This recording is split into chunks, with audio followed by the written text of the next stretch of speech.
And it's automatic. You don't even have to think about it. So grabbing is easy. Letting go is hard for them. They have to really think about it.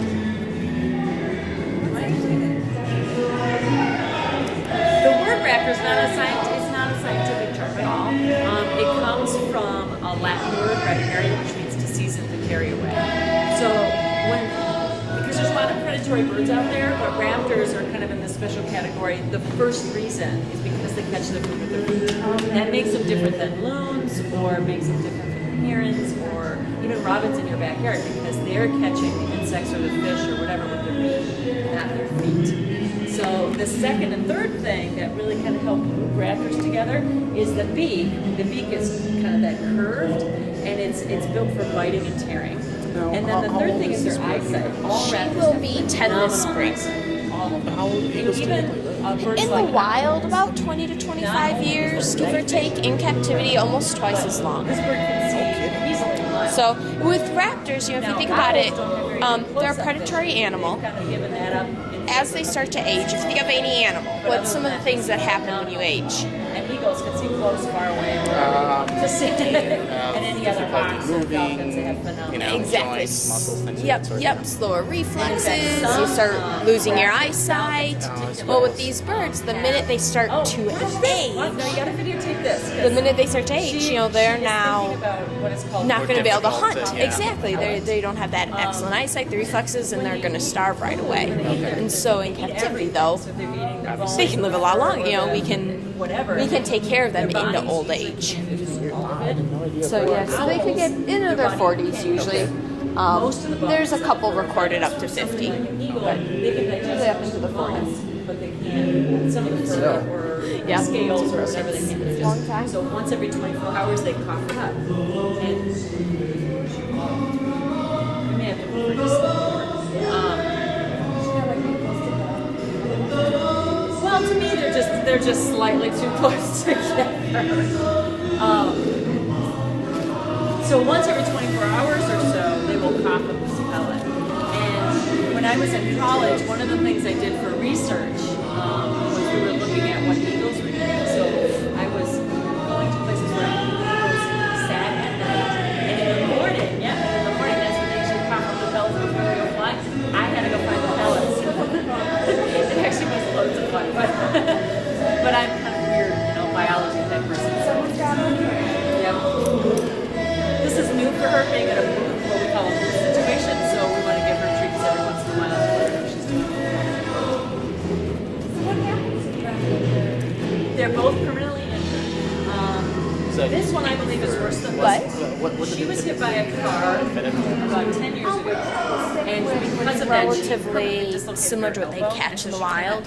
So great horned owls are a lot of rodents, other land animals. We get mice, rat, and we also get chicken as a supplement. We get donated. They're not going to be catching that, but they need a variety in the wild. So in captivity, they need a variety too.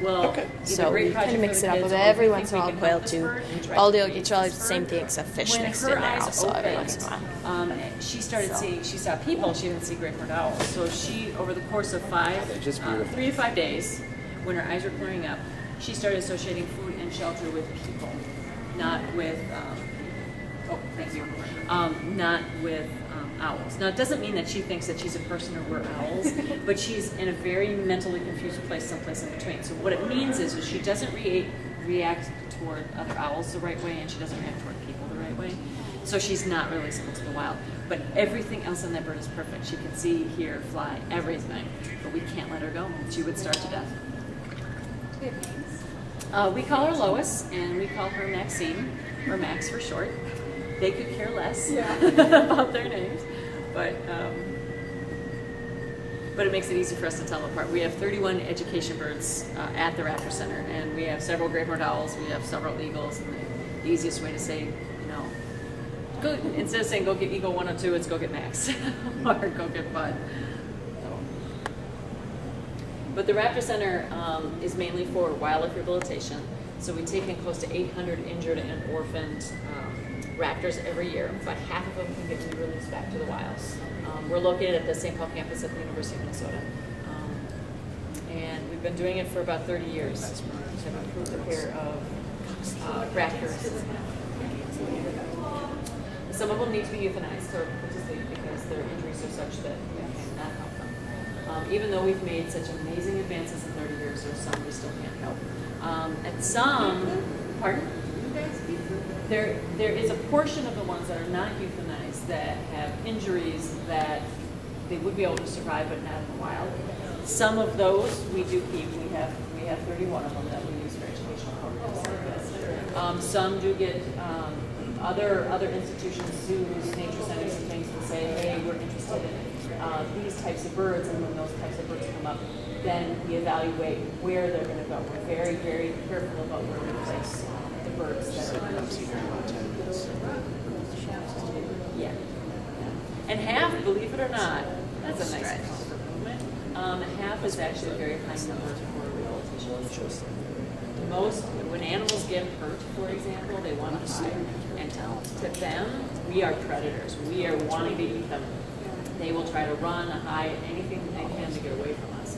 So often they don't get found as soon as they get hit by the car or the window or hit a power line. It might be a day, it might be more than that. So by the time we get them, your injury is, like if I break my arm, I can be in a hospital in less than half an hour and have it taken care of, where a lot of times that doesn't happen. So, but we're orthopedic specialists. You're welcome. As far as bones, man, beef and pig's bones, like nothing else. And bird bones are a lot different than mammal bones. They're almost hollow. So they're very strong, but they're brittle. So when a bird hits a car, it's not usually just a simple break, it's shattered.